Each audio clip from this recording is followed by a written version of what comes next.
Hello, this is Holly Schofield, writer of speculative short stories at hollyschofield.wordpress.com, and you're listening to Cast of Wonders. This is Cast of Wonders, the young adult fiction podcast featuring stories of the fantastic. Welcome. Episode 260 for August 13th, 2017. Our story this week is Twice by Imani Kane, a Cast of Wonders original.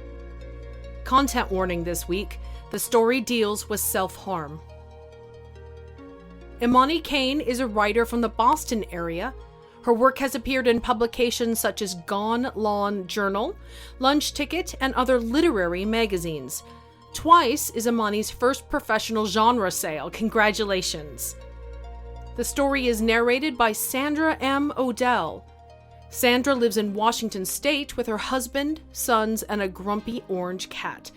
When she's not imagining fantastic adventures in faraway places, she helps run her husband's game store. She has several previous publications across the escape artists. Here at Cast of Wonders, the excellent The Absolute Temperature of Outer Space was part of Artemis Rising 3 this spring. You can find out more about her work at writerodell.com or follow her on Twitter. We'll put links for you in the show notes. And now, we've a tale to tell.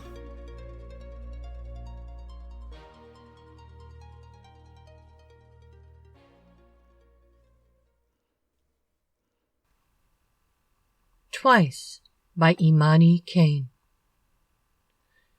In the beginning, there was a world, and the world was Medea.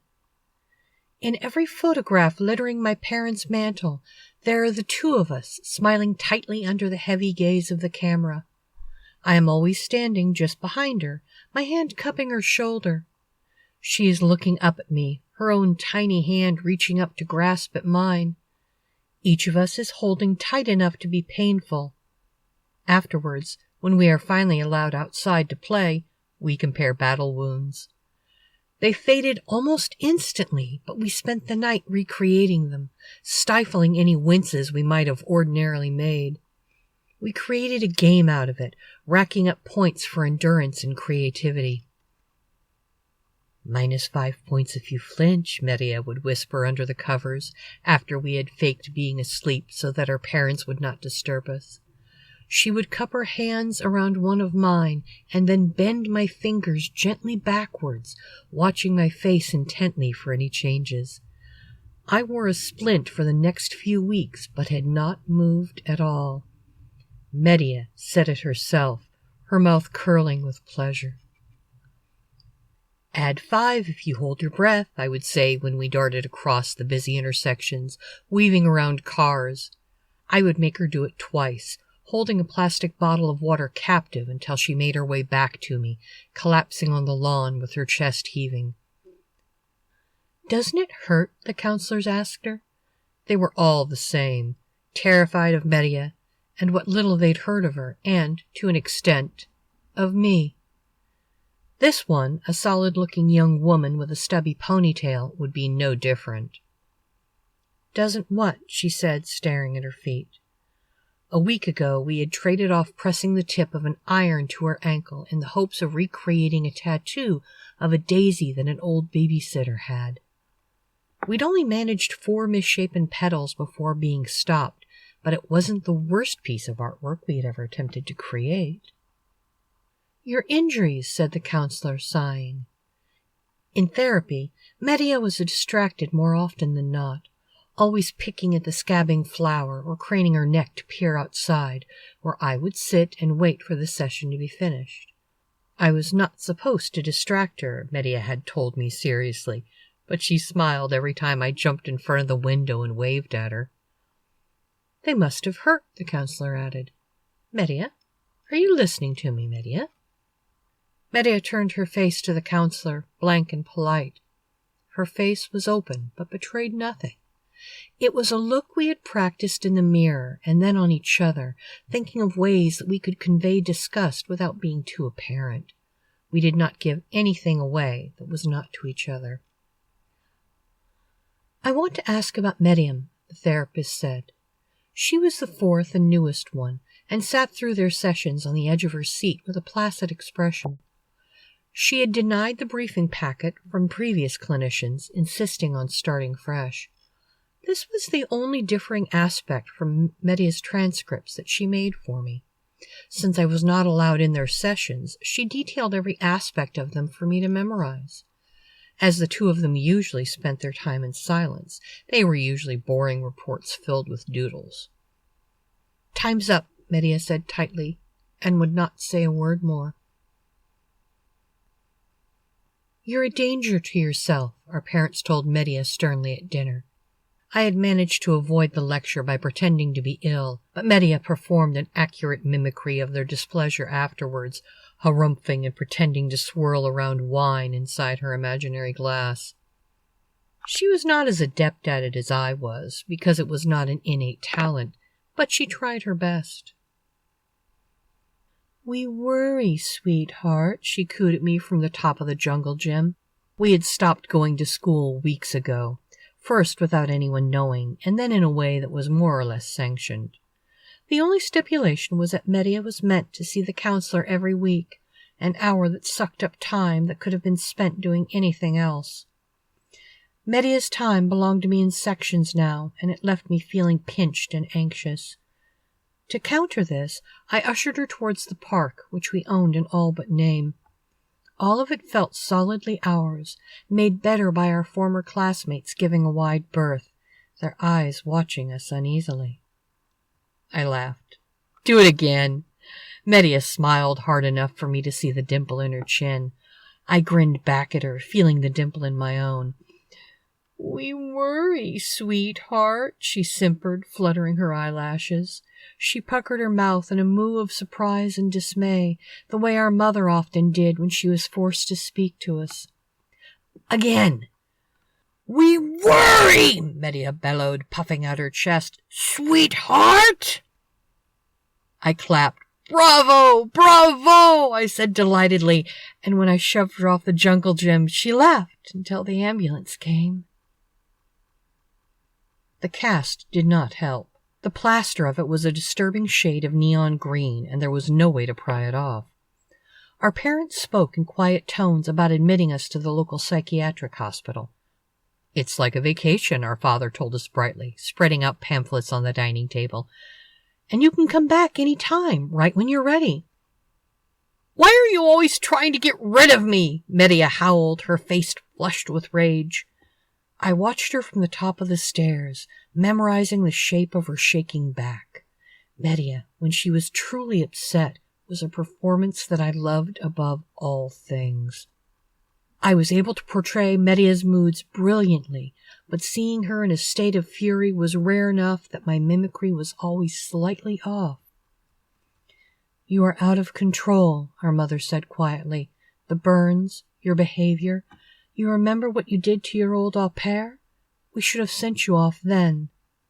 Media became unhappy and withdrawn in a way that I had not seen since the au pair disappeared. She would not move over when I slipped into her bed at night, instead jabbing her elbow in my stomach or chest when I tried to move closer to her. Her transcripts of her therapy sessions became boring for her to write down. She complained that the scribbling constantly during the sessions made her hand hurt. Media preferred to talk to the counselor instead, who she called Anne in growing levels of fondness. "Oh, she's Anne now," I said when she came outside. She had a sticker on the lapel of her coat, one presumably given to her by Anne, and a picture she'd drawn of the two of us. In it, my face, just like Media's, with its freckles and flared nostrils, was a hideous scribble of pencil. From my wrists sprouted things that might have been fingers, but looked more like claws, all of them digging into Media's side. "What is this shit?" "You and me," Media said, snatching it back. She folded it up and put it in her coat pocket.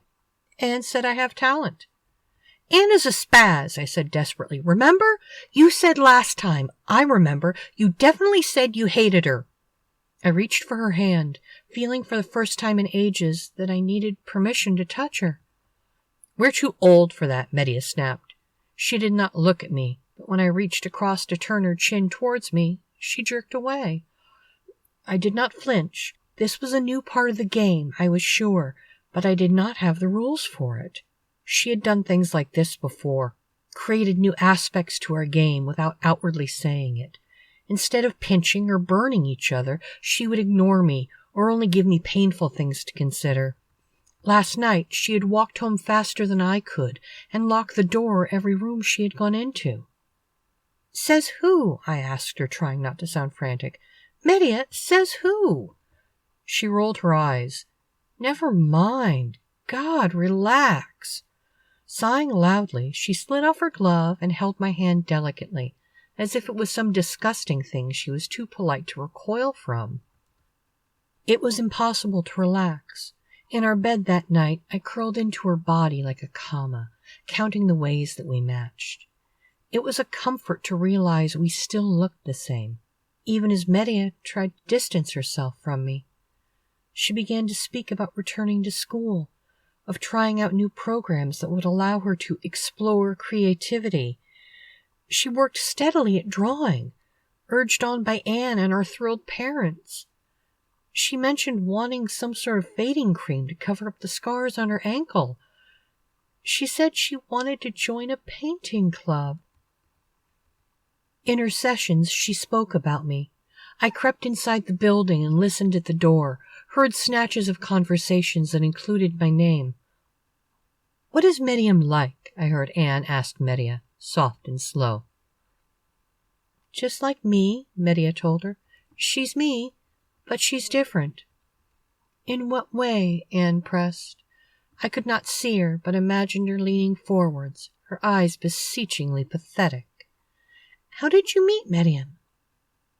Medea's voice was quieter than I had ever heard it before. "When I was really little, at the park, I was with the old babysitter, the one I told you about, the German one with a flower tattoo, Uli." Behind the door, I made a fist. I thought of all the ways I would want to hit her when she came out, and then forced myself to move away from the anger. It was quiet for a moment, and then Medea's voice, in its trembling soprano, bleated, "I don't want to talk about this anymore."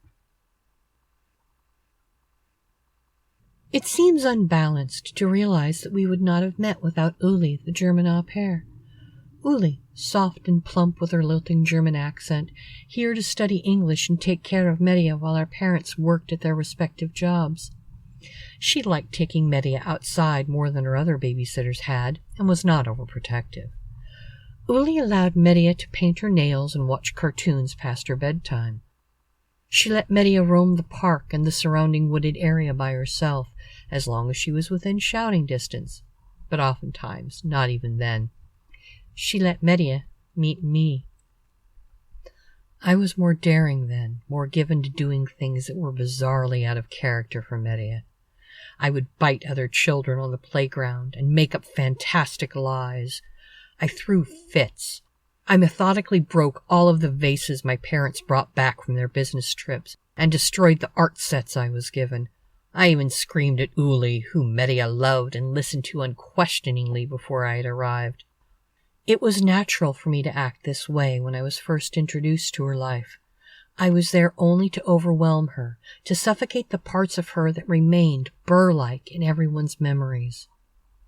Medea was thrilled. I was her identical id, free to destroy and create as I wished. It was magnificent, and since she was still at the age where it was appropriate to have imaginary friends, her parents sighed over her acting out, but did not interfere. Medea began to refer to me as her other half, as Medium Martz II, which eventually became Medium. In this way, I was my own person, but not quite. "Wouldn't you want to be Medium the First?" Medea said to me, burrowed deep in our huddle beneath blankets. I bit softly at her shoulder, and then sharper, as if I wanted to draw blood, although I had stopped genuinely trying to harm her after a week. I had not expected to love Medea in the way that I did, ferociously and completely, in a way that I had only ever loved myself before. I did not want to consume Medea's life the way I knew I should have.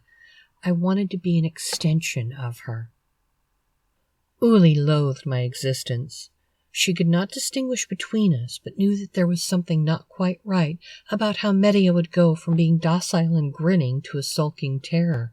She would look at both of us with the same barely disguised disgust, and began washing her hands immediately after touching us, as if she might catch some devastating disease. "Despicable thing," she would whisper at me when we walked outside, smoothing a hand over my hair as wiry and spiraling as Medea's. "You think I don't know about your kind? You think I don't know what you're trying to do?" The measures she took became less calculated over time. Uli would pretend to splash and play with us in the pool and then turn and hold one of us under water, desperately chanting prayers. She burned sage in all of the house's corners and pressed the tiny silver cross that she wore around her neck into the side of our cheeks as we slept.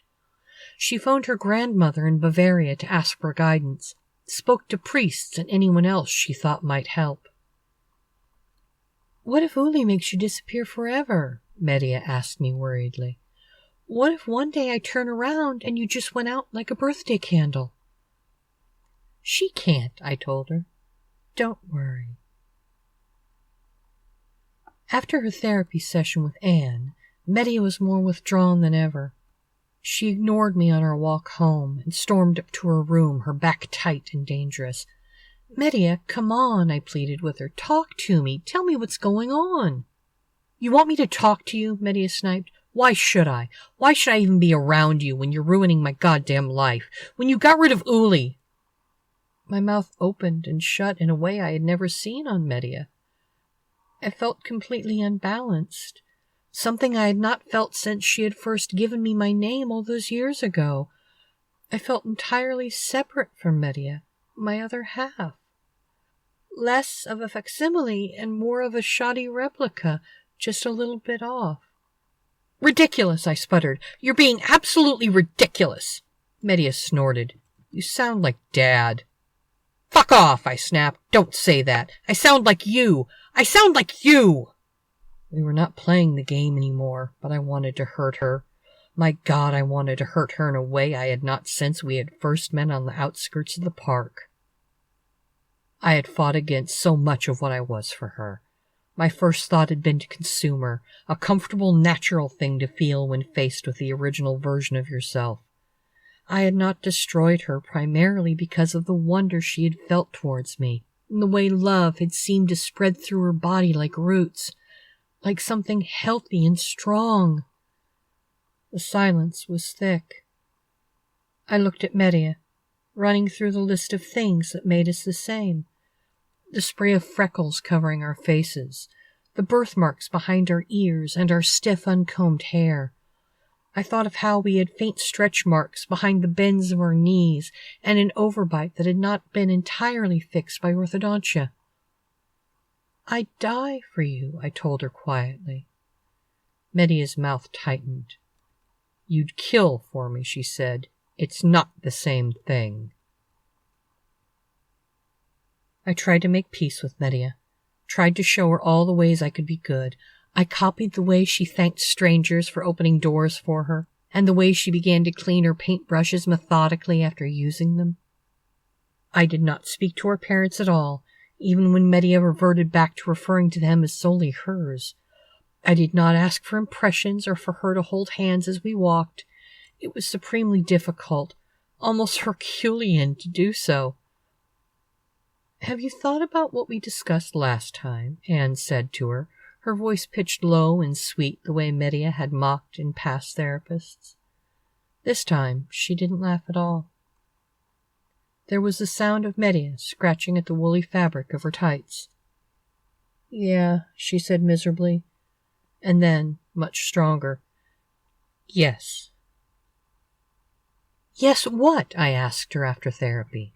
I jammed my hands into her pockets the way Medea did, directed my gaze from her the way she did to me. "Medea, you owe me this much. What did you say yes to?" "Tomorrow," Medea said, giving me a smile that was as thin and fragile as a violin string. "Will you meet me at our woods by the park? Just us. Just the Medea Martzes." The one advantage to being a Medea Martz even when you're second, even when you're at best a copy, is that you know exactly how she thinks.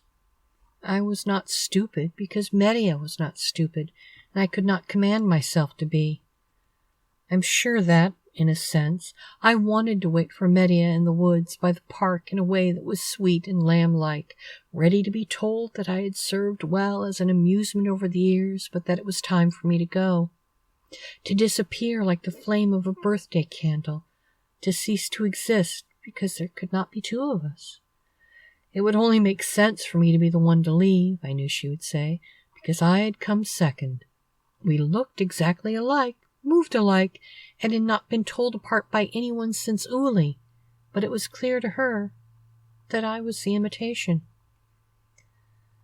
I had never loved anyone more than Medea, not even myself, and when I buried her beneath the beech tree where we had first met, I sobbed in a way that felt wholly myself. I walked home with my hands in her coat pockets, left a voicemail in her parents' voice for Anne canceling the therapy sessions for the near future. "Nothing to worry about," I said in my father's deep timbre. "Medea has benefited an incredible amount from meeting with you. She's better than ever." I went back to Medea's school, where I terrorized my classmates quietly and effectively, but took up with a group that was social enough. I burned the pictures Medea had drawn of me, began kissing my parents on the cheek before I went to bed. I told them art had been a phase. I rolled my eyes when they said my name in hesitant tones. "We should leave all that in the past," I entreated, and they acquiesced gratefully, forgetting the whole thing. Medea began to fade from the photographs, and I took my rightful place, the second best, the copy reigning triumphant. In the beginning there was a world, and the world was Medium.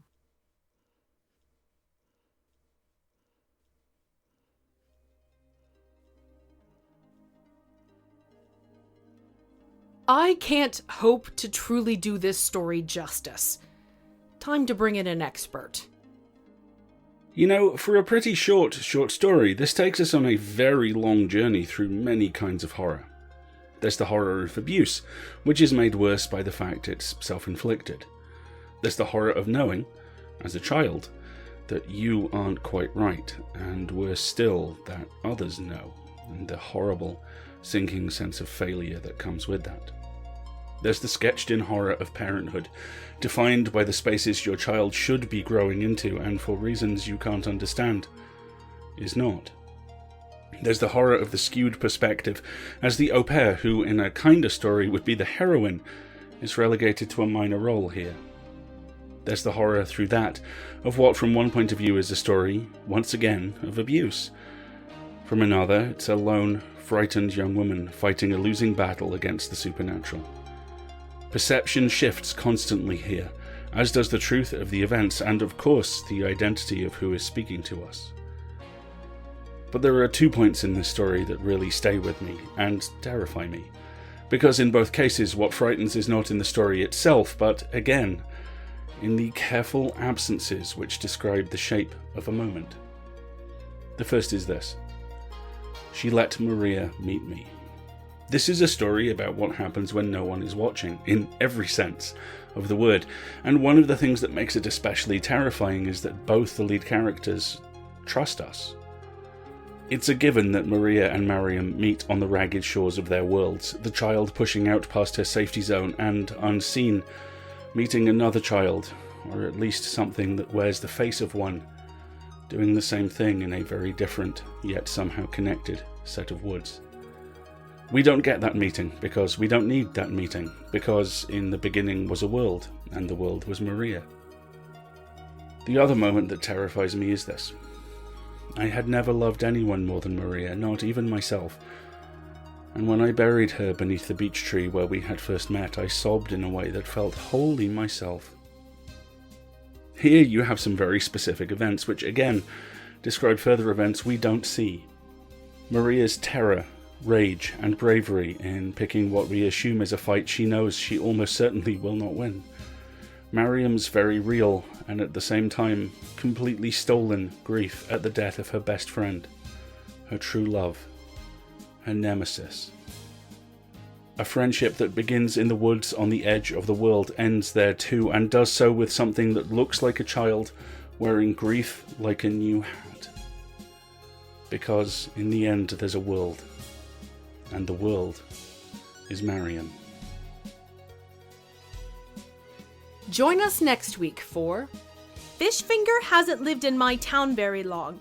Her and her mom and her dad, who I call them Mr. and Mrs. Fishfinger, but that's not really their names, but I can't spell their real names. They used to live in another town near the sea, and that was called Innsmouth.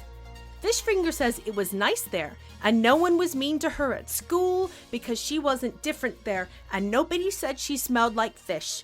But then they had to move, and she doesn't know why they did. Introducing Archivos, a new story development tool that allows writers and gamers to document the story elements of their settings, map the relationships between those elements, and then display those connections through 3 unique interfaces.